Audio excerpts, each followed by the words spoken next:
professional journey and how I got to where I am today is a little bit of a winding road. I grew up and came out at 14 in rural North Carolina. That did not go very well. I had been really the church had been like a second home for me, and having come out, I lost that community. And in many ways, my faith, my trajectory, my path, I really didn't know where I was going. And then I found MCC, Metropolitan Community Church, which is a Christian church that reaches out into the LGBTQI plus community. And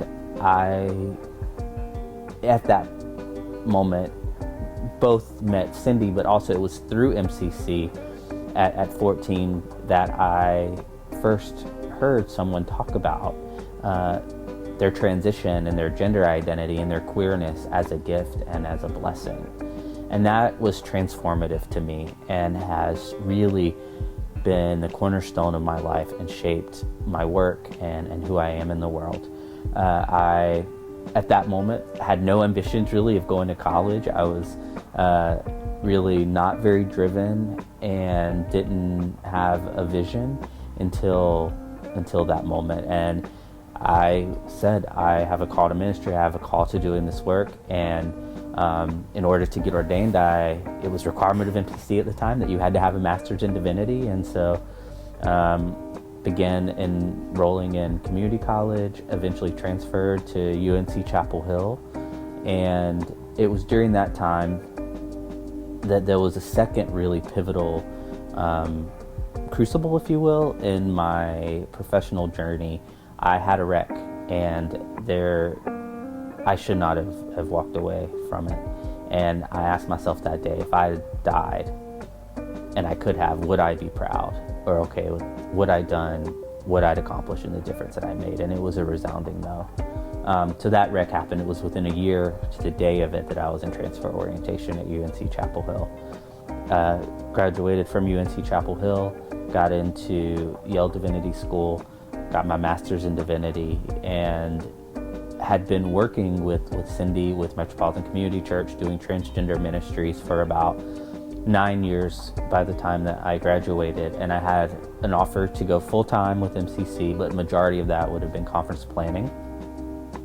Or there was a position opening up for an assistant director for the LGBTQ Center at UNC Chapel Hill, where I pretty much lived during my 2 years as a student there. And that was my doorway entry into higher ed.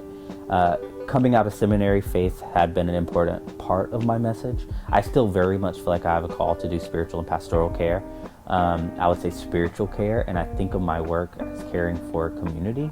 I worked at UNC for about 2 years. It was during the time when HB2, the infamous bathroom bill, was coming to North Carolina.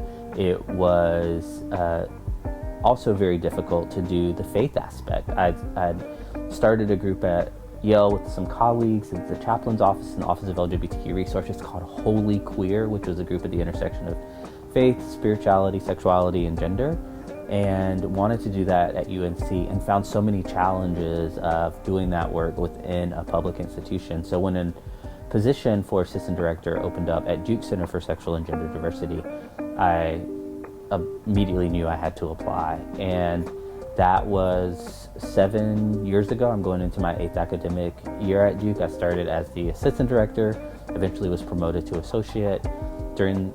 Just before COVID, entered into their Doctor of Ministry program, where I was able to write my dissertation and focus on spiritual care of trans, gender nonconforming, and non-binary people. As of December, I was promoted to director after a long stint as interim director at Duke Center for Sexual and Gender Diversity, and finished my dissertation, and where I did focus on providing spiritual care to trans people and communities.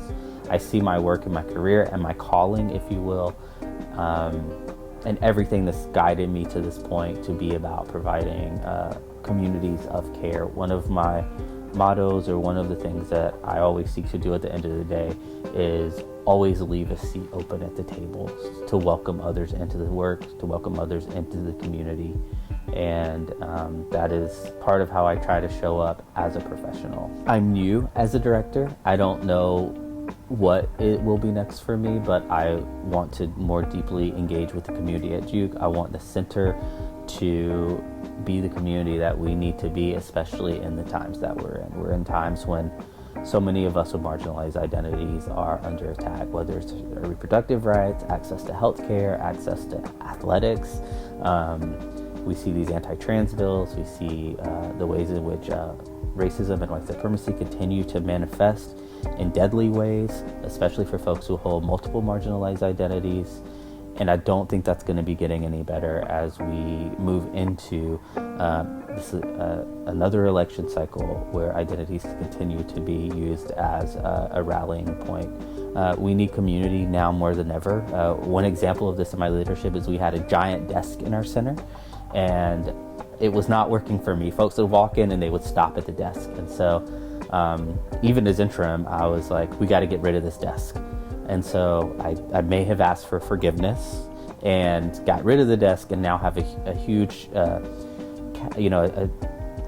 got rid of the desk, and now I have a TV, a Nintendo Switch, beanbags, couches, and have created more of a living room family feel in the center.